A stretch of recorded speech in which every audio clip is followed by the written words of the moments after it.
números não mentem, mas em muitos setores é necessário saber interpretá-los. O governo federal publicou um estudo aprofundado sobre a saúde dos brasileiros e como ela foi afetada por fatores externos, na década de 2004 a 2013. Para conversar sobre esse tema, Cidadania convidou Sheila Marina de Lima, consultora técnica do Ministério da Saúde sobre acidentes de trânsito. Seja bem-vinda, Sheila. Obrigada, é um prazer estar aqui. É um prazer estar dividindo isso, mas não é um prazer poder falar dos números que existem hoje no Brasil, né? A gente gostaria de não ter que expressar, né, a quantidade de pessoas que morrem hoje em consequência da convivência no trânsito no nosso país. Bom, né? No mundo inteiro, apenas na China e na Índia, ambas com mais de 1 bilhão de habitantes, morrem mais pessoas por causa de acidentes de trânsito. O Brasil é o terceiro lugar, mas se a gente for considerar a proporção, o tamanho da população brasileira e comparar as economias no mundo, o Brasil é distante o líder, é muito longe já o líder em mortes no trânsito. A que você atribui isso? Então, na verdade, quando a gente considera número absoluto, o Brasil, em 2008, ele configurava como o quinto dessas populações mundiais de número de habitantes, em números. Quando a gente vai avaliar a taxa, ele não é o quinto, mas ele configura nos primeiros lugares, né? Então, nós temos hoje que considerar uma população, né, que cresce menos, mas uma frota de veículo que cresce mais, né? O estilo de vida das pessoas, né? Os estilos de trabalho, o ir e vir, né? A mudança na percepção da população com relação ao veículo, né, automotor, seja ele de 4 rodas ou de 2 rodas, né? Hoje nós temos uma realidade diferenciada no nosso país, né? Por exemplo, a região norte e nordeste, né, ela tem cada vez mais aumentado a população que usa moto, né? No centro-oeste também. Então, o que está acontecendo hoje? Você está substituindo, inclusive, motos, né? Está substituindo os animais, né? Que você ia até na zona rural buscar gado, né, de animal. Hoje você usa moto para fazer essas atividades. E as pessoas utilizam moto, muitas vezes, sem o preparo técnico adequado para pilotar, né? Bom, o que dizem os números de 2004 até 2013 nessa década? Por que os homens... os homens morrem em uma proporção de 85% e as mulheres 15%. Por que isso? Então, eu vou só atualizar um pouquinho mais para 2014, né? De 2013 para 2014, nós tivemos em número absoluto um acréscimo ainda no número de óbitos, né, no número de mortes em consequência dos acidentes de trânsito.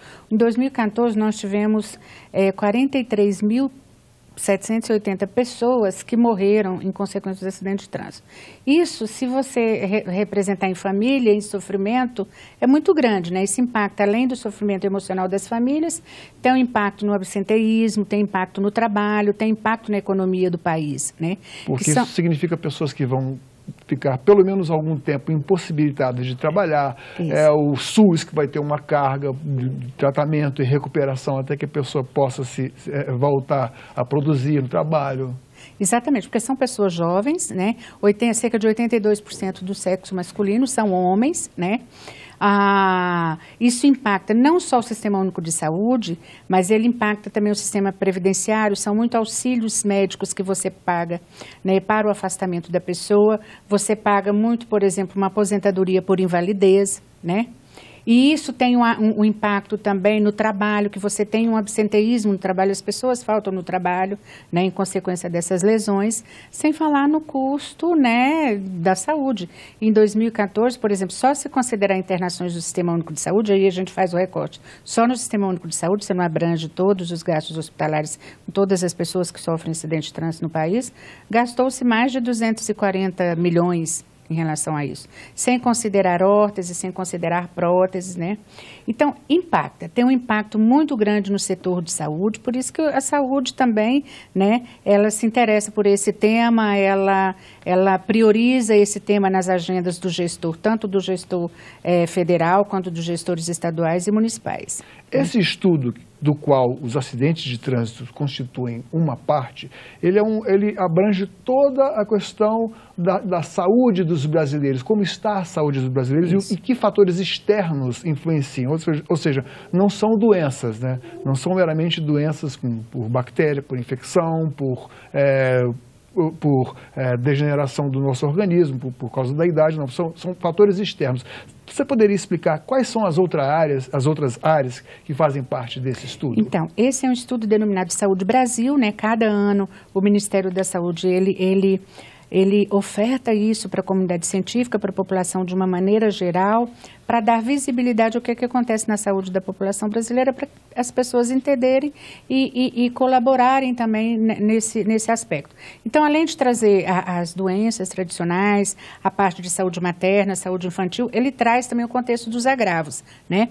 Nesses agravos, a gente tem a questão dos acidentes, das violências, dos afogamentos, né? Das intoxicações exógenas, da saúde do trabalhador, né? Então, ele oferta uma ampla gama de temas, né, para ser trabalhado e para ser debatido. E a gente utiliza, além dos sistemas de informações que a gente tem de maneira tradicional trabalhando, né, como o sistema de informação sobre mortalidade, o sistema de informação hospitalar, o Ministério da Saúde tem investido muito em inquéritos e em pesquisas, né? Então, por exemplo, hoje nós temos implantado no país, desde 2006, um inquérito que é denominado Vigitel, que é vigilância... Desde 2006. Ele acontece em todas as capitais, é um inquérito feito por telefone para conhecer os fatores de risco para as doenças crônicas não transmissíveis e para outros agravos também. Então, ele mapeia, por exemplo, a questão do beber e dirigir nas capitais, né? Ele mapeia a questão da alimentação, do tabagismo e outros fatores também. Nós temos outro inquérito que é denominado de VIVA, que é Vigilância de Violências e Acidentes por Inquérito. Ele acontece também nas capitais, em alguns municípios selecionados, nos serviços de referência para o atendimento ao trauma, né? Onde que ele, em um mês, ele avalia, né, ele monitora as ocorrências de violências e de acidentes que chegam naquelas unidades de saúde. E o estudo em cada uma das suas partes é publicado com que periodicidade? Anualmente. E, além disso, nós temos, inédito no país, talvez seja uma das maiores pesquisas mundiais que acontece na área de saúde, aconteceu em 2013, que foi a Pesquisa Nacional de Saúde, né, que abarcou a população do Brasil, né, ele foi feito em mais de 80 mil domicílios, mais de 60 mil entrevistas, que discutiu a questão do acesso, a questão dos adoecimentos, a questão dos fatores de risco, né? Onde que essa pesquisa ela avaliou também a associação de álcool e direção, o uso de capacete, o uso de cinto de segurança, né? Tanto para motoristas de banco da frente quanto para banco de trás. Então, são informações que subsidiam todas as áreas para fazer as intervenções necessárias, né? De origem, você é profissional da área de saúde, você é enfermeira, quer dizer, mais até do que os médicos super especializados, você atua naquele meio, você até mergulhou até na origem da sua profissão, naquela área em que vai atender as pessoas que estão com alguma ruptura na saúde, né? Como foi a sua trajetória profissional até você chegar a essa função de trabalhar com estatística, de colher dados para fornecer esse estudo aqui? Então, eu desde 91, eu trabalhei num pronto-socorro de referência em Goiás, né? É um hospital de urgências, na época era o maior hospital de referências para traumas, então a gente trabalhava no setor de reanimação, trabalhei 8 anos no setor de reanimação, onde que chegava grandes traumatizados, politraumatizados, né? E grande parte dele em consequência dos traumas no trânsito, né? E de lá para cá a gente começou a trabalhar tanto na área de atenção quanto na área de prevenção. Então, assim, nós não trabalhamos só com números, a gente trabalha com os números para subsidiar as intervenções, né? Então, o setor saúde, ele tem uma política, né, específica para o setor, que foi implantada em 2001, que é chamada Política Nacional de Redução de Morbimortalidade por Acidentes e Violências, que ele norteia o setor saúde para implementar as suas ações nesse tema, e além disso ele faz uma relação com outros setores, né? A partir disso, em 2002, o Ministério da Saúde também, ele ofertou, né, junto com os estados e municípios, um programa que foi denominado Programa de Redução da Mortalidade por Acidentes de Trânsito, né, onde que a gente trabalhou tanto a questão de subsidiar a qualificação da informação para intervenção, como a gente trabalhou, né, junto com estados e municípios para desenhar projetos de intervenção nessa área. E em 2010, fazendo parte de um amplo projeto internacional, o Ministério da Saúde adota um programa que hoje é denominado Programa Vida no Trânsito, onde que a gente qualifica as informações, a gente busca a qualificar as informações não só da saúde, então a gente faz um relacionamento de todas as ocorrências de acidente de trânsito que tem no município e faz o relacionamento dele com os bancos de dados nossos. É isso que eu queria te perguntar. Os estudos foram realizados no início, no meio e no final de 3 períodos, segundo eu tinha, que você já trouxe os 2014 aqui, que eu não possuo ainda. No início, no meio e no final de 2004, 2009 e 2014, em todos os estados. E o que é análise de tendência? O que você chama de análise de tendência? Então, a gente mapeia essas informações e vê o que está ocorrendo nesse período, utilizando o mesmo critério populacional, o mesmo critério de validação dos dados, e aí a gente vai observar, né, por essas tendências, se as políticas públicas existentes estão surtindo efeito, se a gente precisa de reforçar, né, por exemplo, fazer um advocacy maior junto ao Denatran, que é o órgão máximo. Fazer uma advocacy. A gente vai fazer por exemplo, uma articulação com outros setores, né, que não da saúde, para mostrar, olha, no Brasil está acontecendo, as pessoas estão morrendo mais, né, estão tendo mais risco de morrer quando usuário de moto, né, nós temos uma tendência no Brasil hoje de redução de mortes por pedestre, apesar de ser ainda grande, né. Porque o estudo básico é ATT, acidente de transporte terrestre, englobando tudo. Quem são os condutores, são os passageiros, condutores de automóvel, condutores de motocicleta, passageiros de ônibus também, de coletivos. Passageiros de transportes pesados. Também. Embarcações a gente estuda em separado que não transporte terrestre. É mais regionalizado, e menos também, típico. Mas hoje, por exemplo, no país, se a gente considerar que os traumas no trânsito, eles são previsíveis, preveníveis e evitáveis, então significa que a gente tem que utilizar cada vez mais essas informações para intervir, né? Não dá para a gente fazer as intervenções baseadas no senso comum. Antes da gente falar de campanhas educativas, que eu acho que é uma necessidade que a gente não vê por aí, a não ser sazonalmente, eu queria que você falasse me explicasse por que os números mostram isso, né? Os números de vocês. Os acidentes do transporte terrestre, eles ficaram estáveis entre 2004 e 2009. Houve uma redução em 2009 e 2010 e depois cresceu novamente em 2012 e 2013. É possível você avançar um pouco e tentar interpretar isso? Então, o que vem acontecendo? Antes, por exemplo, até antes de 2002, até 97, por exemplo, ele vinha, se você considerar a população pelo número de óbitos, ele vinha mantendo, né, uma estabilidade alta, né? 43, 44 mil mortes por ano. Aí, o que aconteceu? Em 97, foi promulgado o Código de Trânsito Brasileiro e ele foi efetivamente implementado em 1998. Então, em 97, implanta... Eu não estou me lembrando quando foi obrigatório o cinto de segurança. A partir do Código de Trânsito, né? Em 98. Então, houve aí uma... Então, você tem um código, uma legislação única no país, quem legisla o trânsito é o governo federal, né? E você tem um arcabouço legal num código só, onde que fala da questão do acidente do capacete, dos de 5 segurança, os fatores de proteção que são adequados para você utilizar enquanto usuário do trânsito, né? E aí, a partir daí, surge também a municipalização, ou seja, o ingresso dos municípios ao Sistema Nacional de Trânsito.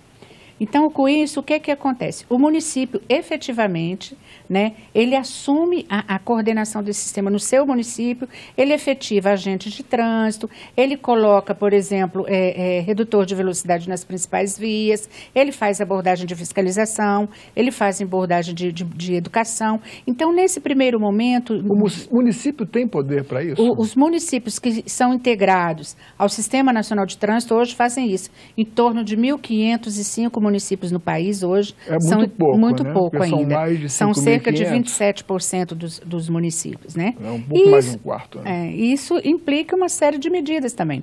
Então, a partir daí, nós tivemos o quê? Até 2003, uma estabilização em alguns locais com algumas reduções.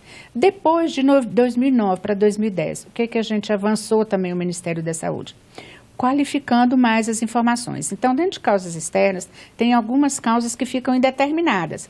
Você sabe que é causas externas, mas você não sabe se é homicídio, se é acidente de trânsito, etc. Então, o Ministério da Saúde investiu muito na busca ativa do óbito e requalificou esses óbitos.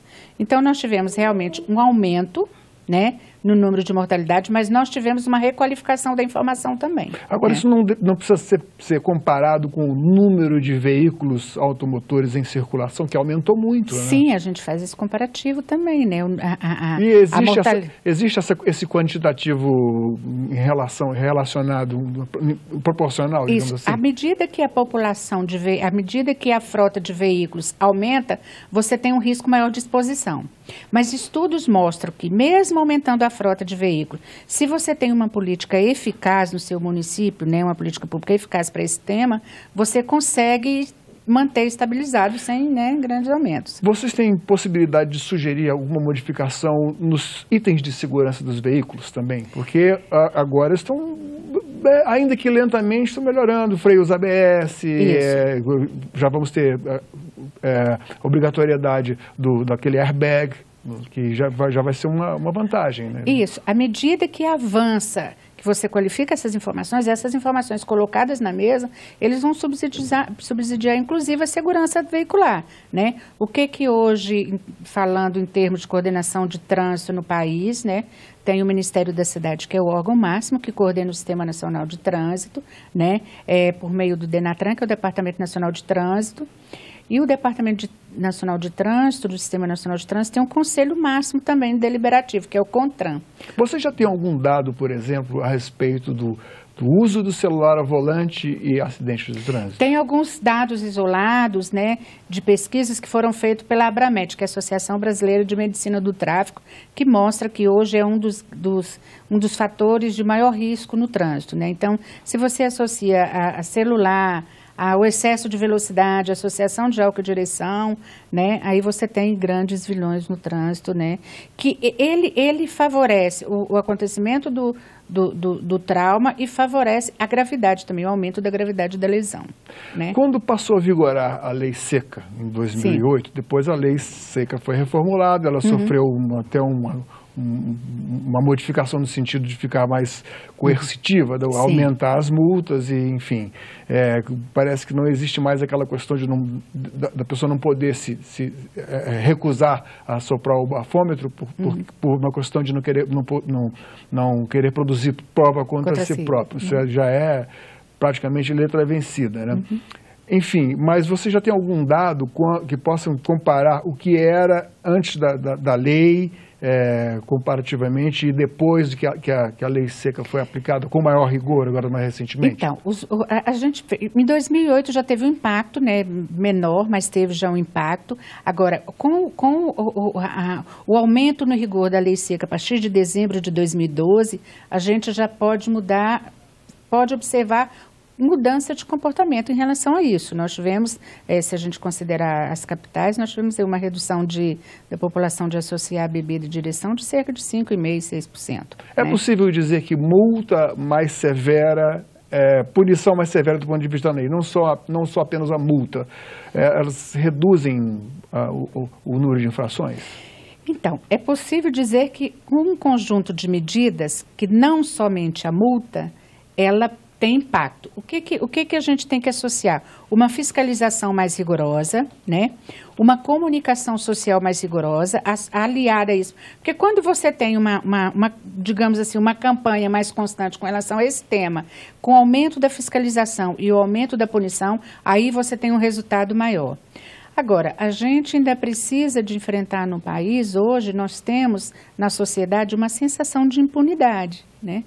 Eu sou multado, eu vou lá e pago, né? Eu tenho condições, eu vou lá e pago a minha fiança, saio, e as penalidades depois acabam sendo revestidas em benefícios da sociedade, tudo. Então, é essa sensação de impunidade que a gente precisa de reverter. Mas quando você tem uma fiscalização mais assintosa, mais rigorosa, associada a uma comunicação social efetiva, junto com algumas intervenções, você consegue ter resultados positivos. Olhando de novo para essa década que o estudo que a sua equipe desenvolveu, a gente vê dados curiosos. Por exemplo, as vítimas de acidentes de motocicleta, com motocicletas, aumentaram constantemente.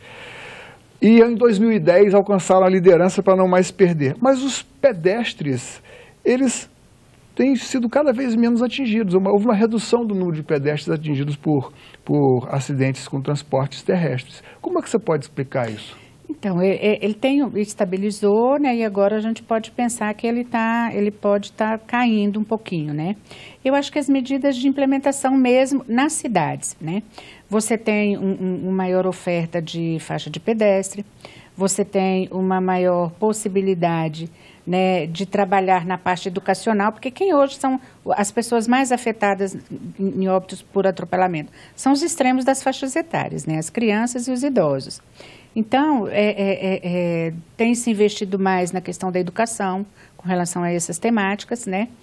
E outra questão também é que o investimento da política de mobilidade urbana, né? Alguns municípios, por meio do PAC, do Programa de Aceleração de Crescimento, têm mudado essa visão, né, de que a cidade é para o veículo, a cidade é para as pessoas, né? Você acha que há campanhas sendo desenvolvidas nesses municípios? Porque, por exemplo, nas grandes cidades praticamente não têm sido vistas. Um fato recente, quer dizer, uma medida que entrou em vigor no dia 8 de julho, que nem é uma medida urbana, digamos assim, nas estradas, nas rodovias, os carros têm que, mesmo durante o dia, os veículos têm que trafegar com os faróis baixos acesos. Só que aqui em Brasília é um pouco confuso, porque várias das vias urbanas são consideradas também estradas. Mas o que o pessoal se queixa aqui é que não houve uma divulgação, não houve a multa existe, né? No primeiro final de semana foram 9 mil multas em todo o país, quer dizer, uma medida que pode até ser criticada por caráter arrecadatório. Mas qual a função que teria uma campanha educativa? Como seria, de acordo com o seu grupo de estudos, uma campanha educativa que viesse a fazer com que as pessoas obedecessem às leis do trânsito e, sobretudo, não bebessem mais ao dirigir? Então, a gente tem as campanhas nacionais, né, que normalmente aludem à época de carnaval, né, a final de ano, a férias, né, as operações rodoviárias aí associadas a rodovias federais, a parada ao vida no trânsito, né. Mas a gente tem observado que municípios, eles têm feito isso, né. Eles têm trabalhado com rádio, eles têm trabalhado nas escolas, eles têm trabalhado em associações de bairros. Mas o município não pune. O município que é ligado ao Sistema Integrado de Trânsito, ele pune sim. Qual pode ser a punição? Se um município bem pequeno, o vizinho, fulano, não beba mais, não faça mais. Quer dizer, é meio complicado, né, se não tiver uma autoridade, ou presença de uma autoridade central. Porque o município integrado do Sistema Nacional de Trânsito, normalmente ele faz convênio com os DETRANs, né, que fazem convênio com as polícias militares para fazer as fiscalizações. E isso é fiscalização, né? Agora, o município que não tem fiscalização, ele tem que investir em educação, né? Ele tem que trabalhar com as escolas, ele tem que trabalhar com os grandes comércios, né? Hoje a gente trabalha muito com o SESC, com o SESI, com o SEST, Senat, né? Com outros parceiros que atuam no cotidiano. Sobretudo, né? Trabalhar a cabeça das crianças, que eu lembro quando o código entrou em vigor, a obrigatoriedade do cinto de segurança, as minhas filhas falavam, pai, olha o cinto, e a gente acaba colocando. Isso. Você investir na questão de discutir uma nova abordagem, uma abordagem diferenciada no ensino fundamental, né? Porque a gente tem que mudar um pouco o nosso olhar na questão de educação de trânsito. Quando eu falo em educação de trânsito, eu estou querendo dizer o quê? Dar visibilidade para as placas de trânsito para a criança, ou a gente trabalhar num espaço mais de valores humanos, de solidariedade nos espaços públicos, né? Que diálogo que eu vou ter com as crianças? Quando você tem esse diálogo de maneira mais concreta, mais aberta, né? Mais sincera, tem resultado. E eles cobram dos pais. E, sobretudo, o bom exemplo, né? O bom exemplo. Sheila, muito obrigado pela sua presença aqui no nosso programa. Volte sempre. Estamos à disposição. O Ministério da Saúde tem todo o interesse em discutir esse tema, até porque afeta diretamente, né, o setor. E a gente tem outras ofertas aí, né, outras possibilidades de trabalhar na área de vigilância, de prevenção, de promoção da saúde, né, para a gente mudar esse quadro do país. Cidadania conversou com Sheila Marina de Lima, consultora técnica do Ministério da Saúde sobre acidentes de trânsito. Mande suas críticas e sugestões pelo Alô Senado 0800 61 2211. Para ver de novo qualquer programa da nossa TV, acesse senado.leg.br/TV. Um abraço e até o próximo Cidadania.